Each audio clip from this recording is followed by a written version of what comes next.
Hello, and welcome to Chapter 7 of The Bigger Picture. Healing and circle work. We didn't stop going to church.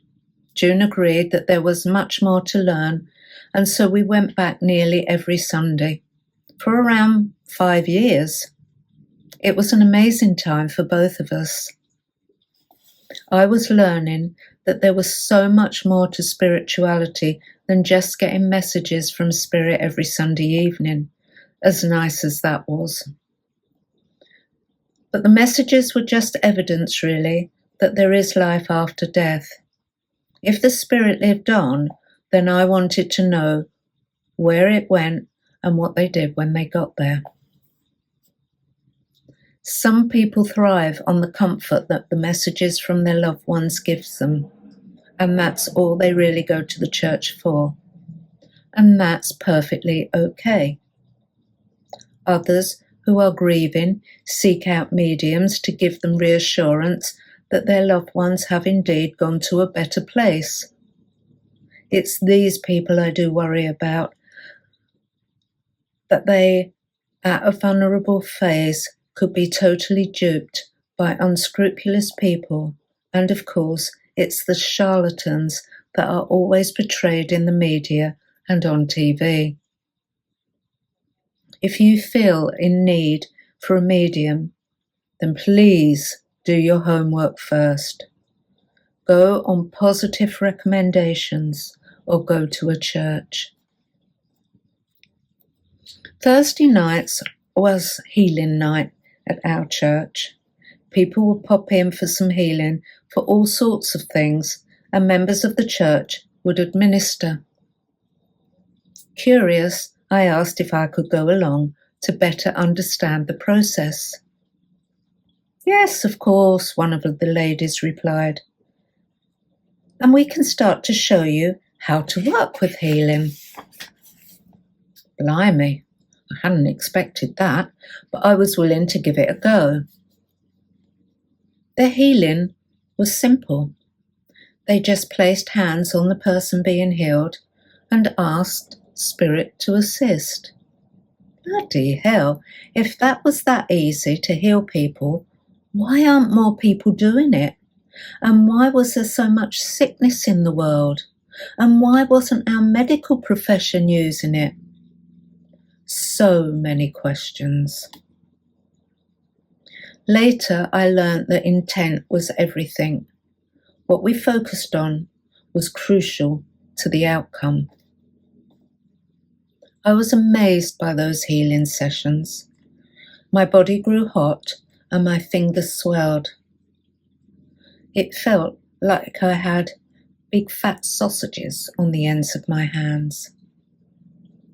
Not only that, I was beginning to feel some of the symptoms that my patients were feeling. Those who came in for healing walked away feeling much better than when they came in. It was an amazing feeling to know that you'd helped someone in some way. But I was warned not to let ego take over, as this had nothing to do with me. I was merely the channel through which the healing energy could flow. I was to learn a lot about healing in the years that followed, but at that time, I thought I knew it all. Yeah, well, I was young. One of the things that June and I really wanted to get into was circle work. Circle work is when a group of people sit together in a circle with specific purpose of contacting spirit. This isn't to get messages from the loved ones, more to learn about what happens when we die and spirituality in general. Our church at that time was run by mainly older people and was very traditional. Their views went along the lines of you had to be a member of the church for 11 billion years before you could even be considered for circle work. However, We could attend the open circle once a month if we wished. The open circle was different from closed circles. In the open one, anyone could go, but it was mainly to help individuals to develop their mediumship and connection skills. The closed circle, however, was for smaller groups of people who agreed on and sat for a specific purpose. We were both very disappointed. How are we supposed to learn and progress if we couldn't participate in such things? Getting messages from the dead was all very well, but we both had this need to know more and discover what life was about. Why were we here in the first place? But we grabbed the opportunity of the monthly open circle, and it was certainly a great learning opportunity. We learned a lot about circle work, and after a year or so, we felt confident enough to start our own private circle. Oh, how this was frowned upon, but at this time we had made it to president and secretary, mainly because nobody else wanted to do the job, and we had the keys to the church. Now, we were very naive in those days and impatient to get started. We found another young couple who was just as eager, ignoring all the sound advice about having someone who knows what they were doing present. We started our circle. We hadn't got a bloody clue about running a circle, but we had sat in the open circles and read a few books, so thought we'd be okay. We went along with what we thought was instinct, but now I know that we were guided. We knew that we had to sit with love, pure thoughts and intentions, and we had to protect ourselves. So there we were on Tuesday evenings, just the four of us in the church. Strange how spooky it felt with just us there, especially when we turned the lights off and just had the dim altar lights on. We sat, me opposite June and the couple opposite each other. We had absolutely no idea what to do, but we knew we had to ask for protection from our guides, sit with love, and build up the energy. June led the circle. Well, she would, being the eldest. She opened with a prayer and told us to start building energy by imagining a glowing disc of orange in the center of the circle at about waist level. We did that for about an hour, and guess what? Nothing happened. Although I'm sure if anything had happened, we would have all shit ourselves. Disappointed or what? I thought this would be easy. We kept trying. Week after week, we grew that orange disc. Progress was slow. One week, I started to feel a familiar pulling behind the eyes, just like I had when I was a child in my bedroom. I also felt sick, physically sick. It could have been something dodgy I had eaten, but I didn't like it. But it happened the following week, and the week after that. I felt so sick some nights that I thought I would have to go out and throw up. I didn't like it.